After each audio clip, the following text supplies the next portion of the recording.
It is day 3 on our trip to Bonaire, and we are low on sleep, and Ricardo is a little bit seasick, and we don't have a lot of wind right now, and so we're going downwind without a lot of wind, and it's not great. The advantage is you can handle high winds going downwind. The disadvantage is that if the winds are light, like they are now, you're not going very fast. We're going 3 to 4 knots right now, which is pretty slow. The depth here is 4 kilometers. The water is very blue. And with the waves and swell at our back, it kind of gets us turned around a little bit and kind of messes with us and is causing the sail to get back-winded, which has been really frustrating. And it must be my lack of skill, but I don't know what I'm supposed to do to prevent that sail from flapping as we bob around when the waves come by. So I've got it pretty tight right now, and it seems to be helping, but I don't know. So Venezuela would be that way. Well, it is that way, it's just we're far away from it by design, and there's no one around us.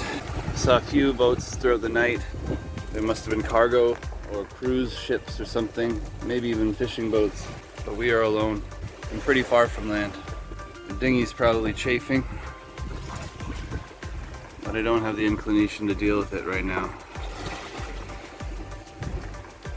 This is definitely a taxing experience, the kind that makes you kind of question why you're out here and what you're doing, because it's not fun, to be honest. It's not fun. I'm not having a ton of fun.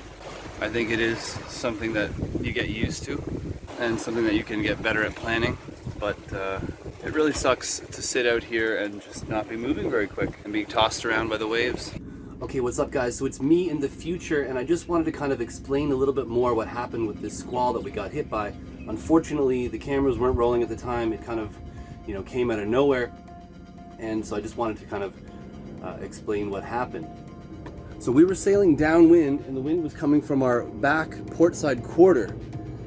We were pointing mostly downwind, but the wind was coming a little bit from the side, and the wind was so strong that it basically caused the boat to turn and round up so that the wind was coming at us sideways. And what happened was we had too much jib out, and so we couldn't get the jib down in time, and the boat turned basically sideways. So it turned sideways so hard that the rail here was right in the water. The water level was right up to here. And because there was so much tension on the jib, we couldn't put it away. So what happened was, Ricardo and Phil, I ordered them to come up here and furl up the jib. They put the winch handle in and they began to rotate the winch. However, despite the fact that we had 3 wraps of the jib furling line around the winch, they were not able to furl the jib up. There's too much force on it. They were turning and nothing was happening. And in that moment, I kind of panicked. I didn't know what to do. I just yelled at them harder to furl up, and they kind of were trying to do it, the two of them both cranking on this thing, and nothing was happening. So I had to figure out what to do. And all the more experienced sailors will know exactly what you have to do, and what you have to do is you have to release the jib sheet. So this is what's holding the jib and preventing it essentially from furling up. And so we were completely sideways, and what I basically did was I took the jib sheet off the winch and I just let it go.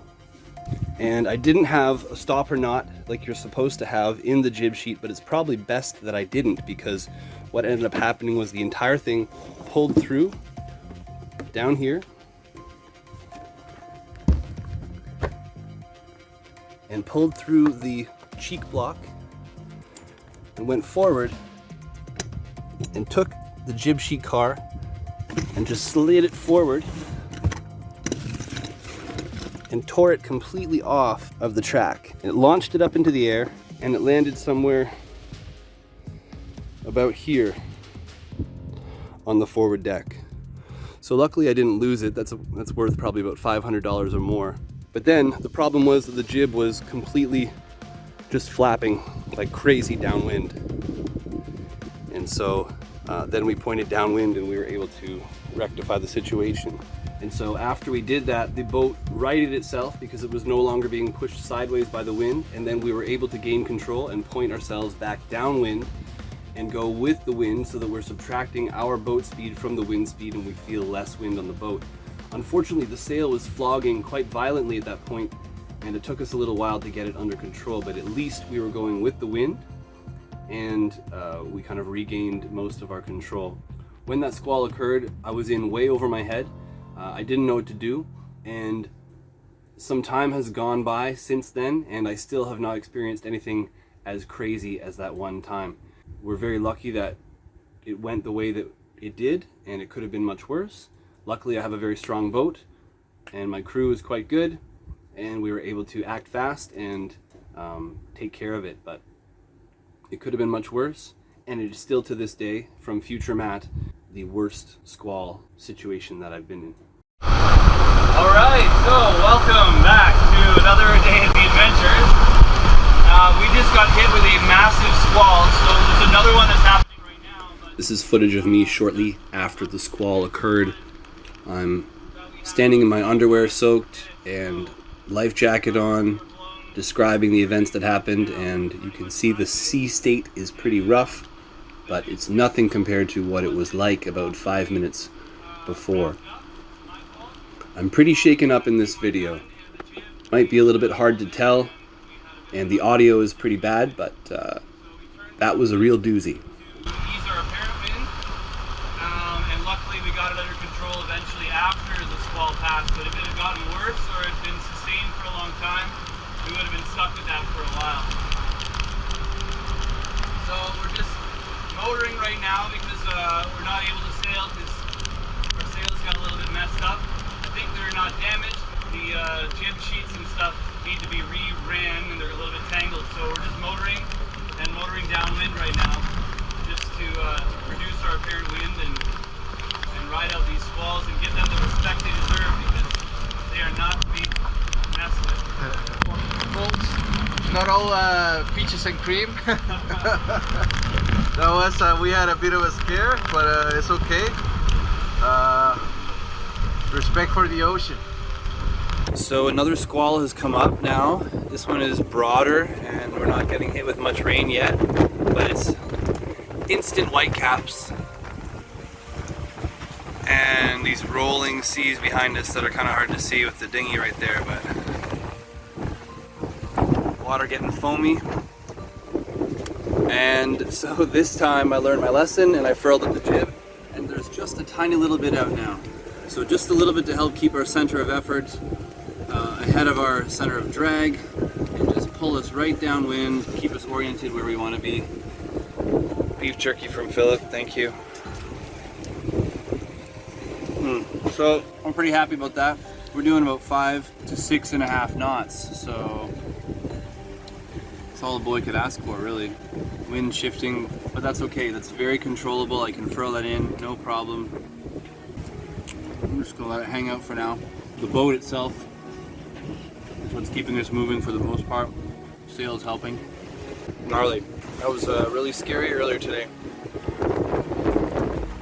Thankfully didn't damage anything. Lost a winch handle. Close one, too close.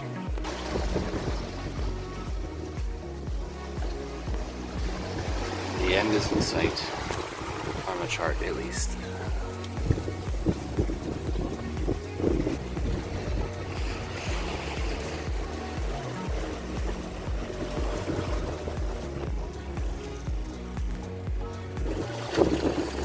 Some little bird showed up. Oh, there he is. Hey, there he is. Look at him. Yeah, there he is.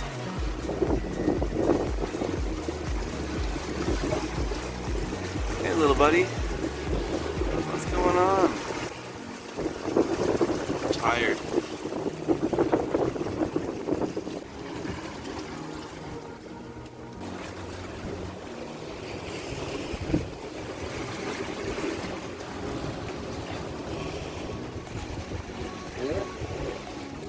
By the winch handle in front of me.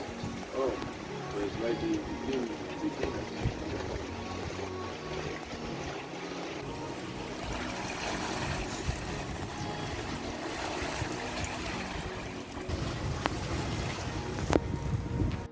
Flying fish?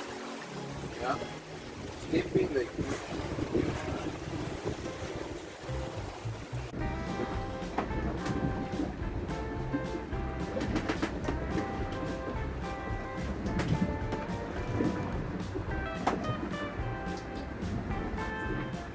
We were fascinated by our little feathered friend and named him Bird Brain, aka Jack Sparrow, not knowing that he was a she. He's in the kitchen now. We did some research and incorrectly identified the bird as an ultra-rare Ulrich's tyrannulet, and so we decided to contact Dr. David Weidenfeld, Senior Conservation Scientist at the American Bird Conservancy, and sent him photos of the bird. Dr. Weidenfeld identified the bird as likely to be a black-poll warbler. These birds breed in the boreal forests of Canada and Alaska, and in the fall they fly from the east coast of the US from as far north as New Jersey down to Venezuela, a trip of 3,000 kilometers which they often complete non-stop in a matter of a couple days.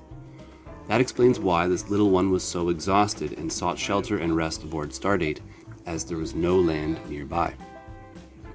Dr. Weidenfeld said this was a very useful and important observation, and he asked our permission to create an entry on eBird to report the finding to the scientific community, to which we gladly agreed. He said the observation is interesting because the scientific community does not get many observations of migrating birds at sea with the date, time, and approximate location. He also noted that there was only one other report of a black-poll warbler at sea, noted 200 kilometers south of Puerto Rico. So, needless to say, we were absolutely honored to make this small contribution to the scientific community, and thank you to Dr. Weidenfeld for helping us to do so. So, we called land ho. Can't see it very well, but it is in there.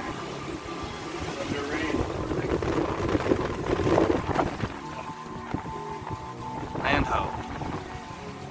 We should be right on top of it from the chart, but it's still an hour or more out to that point, and it's just really hazy, I guess, so we're flying. 3.5 days. Yeah, it's close.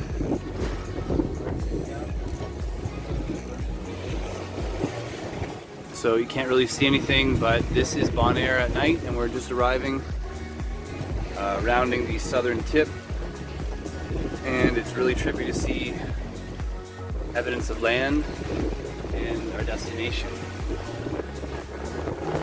Phil has donned the red light of doom.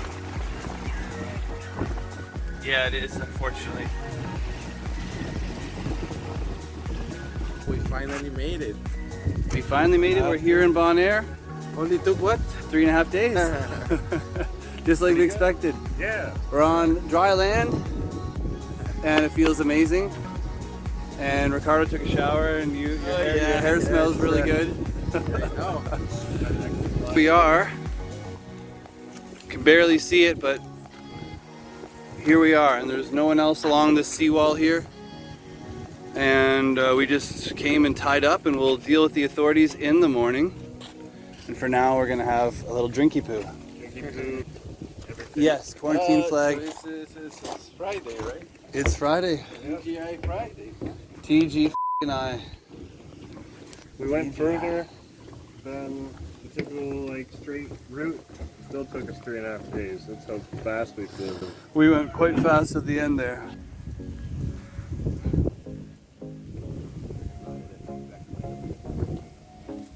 Quarantine flag does.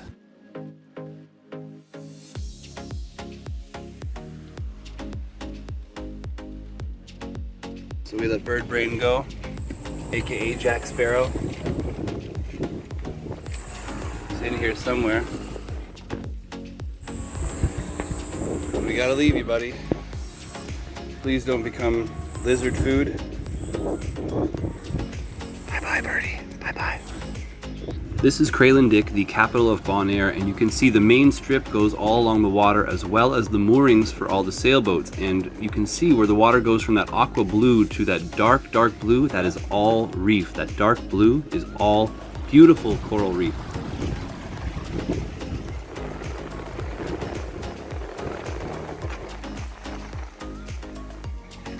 Yep.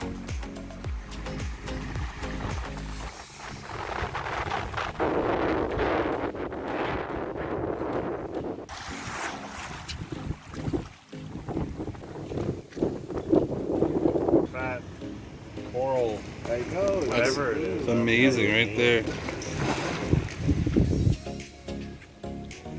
We might not have beaches, but we got coral everywhere.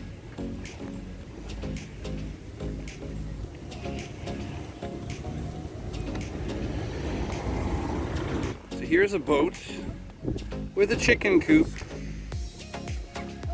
That's a chicken coop under the solar panels there. I've never seen chickens on a boat. That is crazy.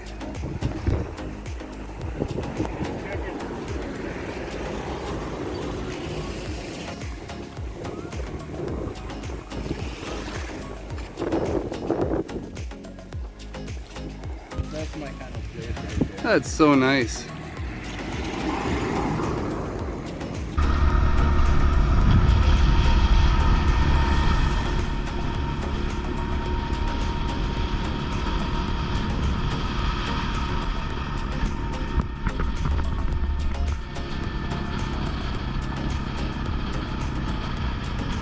So that's somebody that is down there, eh?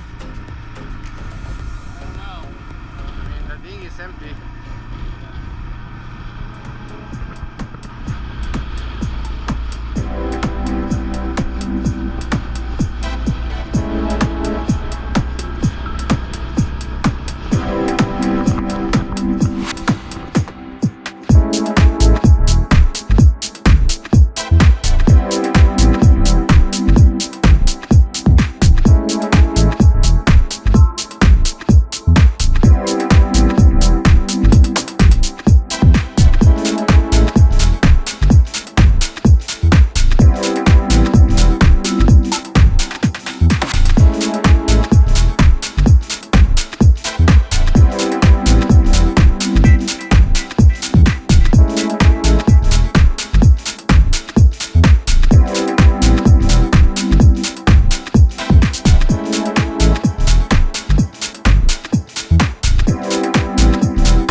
Thanks for watching. Don't forget to hit like, subscribe, and the notification buttons, and we'll see you on the next episode.